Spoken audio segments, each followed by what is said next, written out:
KSRTC ബസ്സിൽ ലൈംഗികാതിക്രമം നടത്തിയ സംഭവത്തിൽ വടകര സ്വദേശിയായ സവാദ് വീണ്ടും അറസ്റ്റിൽ.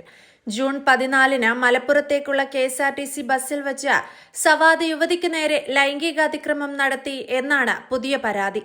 മലപ്പുറത്തേക്കുള്ള യാത്രയ്ക്കിടെ യുവതിയോട് സവാദ് ലൈംഗികാതിക്രമം നടത്തുകയായിരുന്നു. ബസ് തൃശൂരിലെത്തിയപ്പോൾ യുവതി പോലീസിന് പരാതി നൽകി. തൃശൂർ ഈസ്റ്റ് പോലീസ് സ്റ്റേഷനിലായിരുന്നു പരാതി നൽകിയത്. യുവതിയുടെ പരാതിയിൽ കേസെടുത്ത പോലീസ് ഇയാളെ വെള്ളിയാഴ്ചയാണ് കസ്റ്റഡിയിലെടുക്കുന്നത്. സംഭവത്തിൽ സവാദിനെ വിശദമായി ചോദ്യം ചെയ്തു വരികയാണ്. 2023 ഇയാൾക്കെതിരെ ഇതേ പരാതിയുടെ അടിസ്ഥാനത്തിൽ കേസെടുത്തിരുന്നു.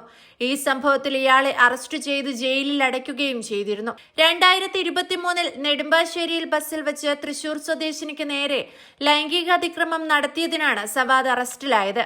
എന്നാൽ ഈ കേസിൽ പരാതിപ്പെട്ട യുവതിക്ക് നേരെ ഒരു വിഭാഗം ആളുകൾ രംഗത്തെത്തിയിരുന്നു. മാത്രമല്ല, കേസിൽ ജാമ്യത്തിലിറങ്ങിയ സവാദിന് ഓൾ കേരള മെൻസ് അസോസിയേഷന്റെ വക സ്വീകരണവും ഒരുക്കിയിരുന്നു. Men's association president Vattiyoorkavu Ajith കുമാറിന്റെ നേതൃത്വത്തിലായിരുന്നു ആലുവ സബ് ജയിലിനു പുറത്ത് സവാദിന് സ്വീകരണം ഒരുക്കിയത്.